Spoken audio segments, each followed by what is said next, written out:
So what do I got to do? What's my objective? That's the Aristotle says that's the only thing that matters. What is the objective of the hero? To get from point A to point B.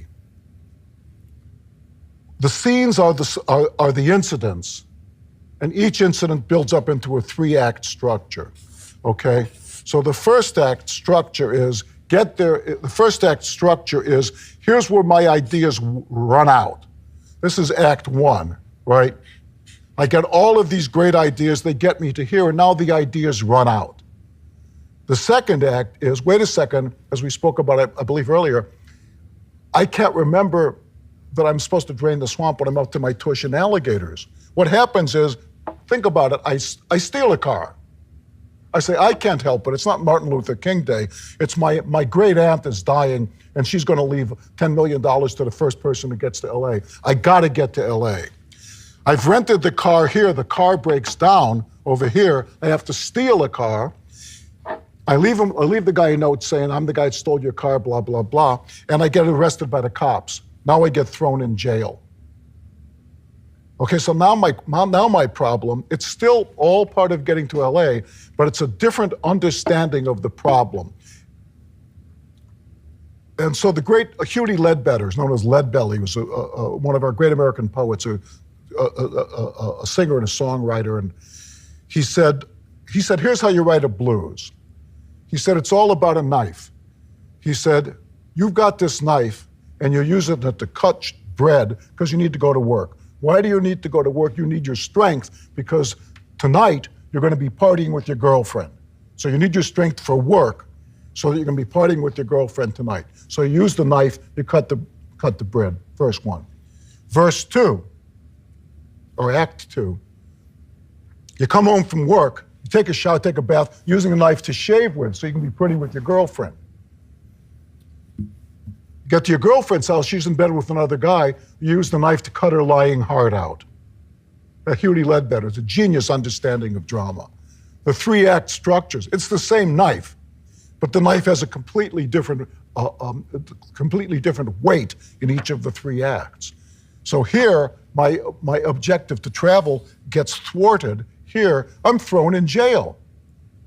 So now perhaps the sheriff says, okay, I'll let you out of jail. I understand you're a writer. I'll let you out of jail if you write my kids a get into college essay. I say, okay, what's the essay on? He says it's on pre-Columbian pottery. Do you know anything about pre-Columbian pottery? I say, do I know anything about pre-Columbian pottery? Yeah, it's my hobby. Okay, so he says, okay, good. Write the essay, we'll let you out of jail.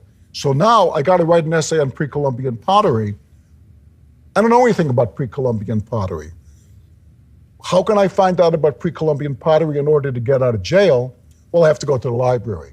Why can't I go to the library? Because there's an ice storm and they've closed down the library. What do I have to do? I have to break into the library to find a book on pre-Columbian pottery so that I can get out of jail, so that I can get to my aunt's house so that she don't give away the $10 million to my lying, cheating sister. The audience will follow you because they understand the process. They understand that it's all part of getting to LA.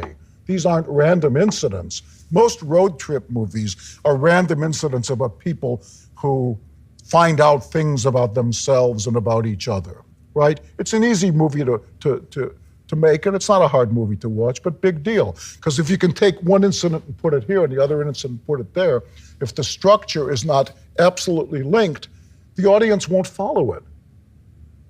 Because what's happened is we've involved the audience in our journey. They said, oh my gosh, I see how we got out of here. We rented a car. I see how we got out of here. We rented a horse. I see how we got out of here. We stole a car. How's he going to get into the library? Now they're thinking ahead. They're anticipating, which is what you need the audience to do. That's what drama is. Just like around the campfire, you say, and then we saw the bear, but then guess what? The audience go, yeah, what? So your audience around the campfire is thinking, oh my gosh, how are we going to get out of here? So what do they know about the hero? They know his or her character. Why? Because character is nothing other than habitual action. Remember we were talking about that? That's all a character is. The guy or the gal over here didn't say, let me tell you a little bit about myself, right? They got in an airplane. The airplane ran out of gas, they stole a car. The car ran out of gas, they broke into they got thrown in jail. They made a deal to write the essay. That's all we know about them, that's all there is. If you take a script and shake it upside down, there's not a character that's going to fall out of it, right? There's nothing in there, it's just words and actions.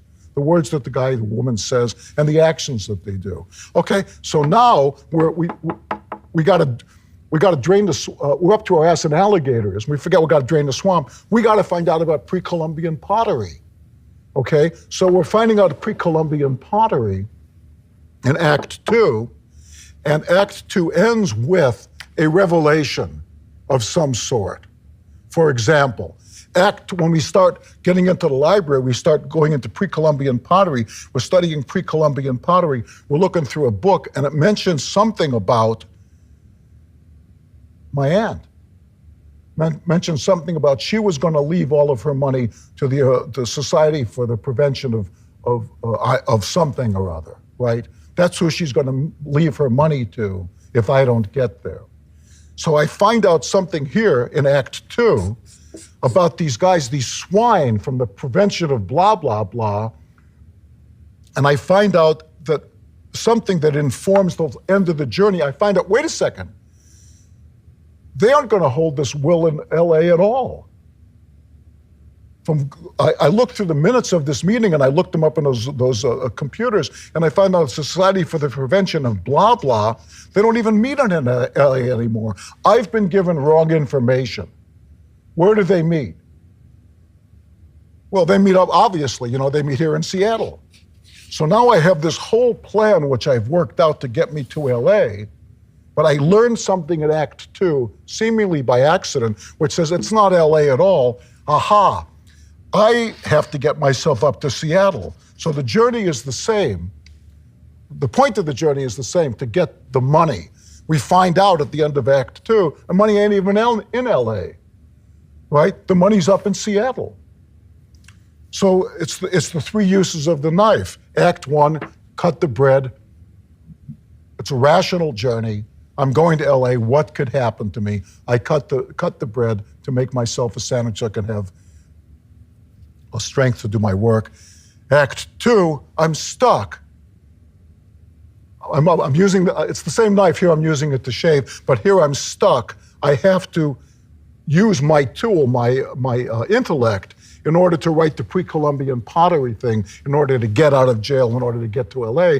And I find something here, the nagging little friend, which, as we know from the greatest work of drama of all time, which of course Dumbo, is the little mouse with a magic feather.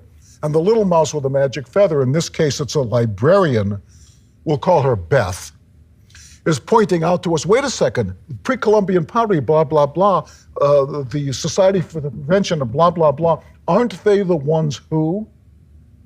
And as always with our little friends, what do we try to do with our little friends to help her? We try to scrape them off our shoe. We say, oh, leave me alone, I'm studying pre-Columbian pottery. And finally we listen to that little nagging message which sends us off to Seattle so we can get the money. Sticking to the channel, it's all the same action, right? The nature of it changes from one act to the other. Every act is made up of scenes, and every scene is an incident. An incident may be defined as a happenstance which, if you removed it, the journey wouldn't make sense. Right? If you could put in something that you can take out, for example, here he discovers that, I don't know what the heck, here in the middle act he discovers that this town was also an ancient Inca site. Doesn't make any difference, take it out. If we leave out the incident of the sheriff, it doesn't make sense. So we always know what to put in and what to take out. Does each scene, does each incident advance or impede the journey of the hero? Does it affect the journey of the hero? If it doesn't, take it out. Just as if I'm going across the country, doesn't make any difference if I go through the Grand Canyon and I say, oh my goodness, that's the biggest canyon in the world. It truly is grand. I'm going to stop and look at it. Doesn't make any difference. The Grand Canyon is it's not on your map, right? It's not on your journey. So you don't have to worry about it. So that's how you write a play.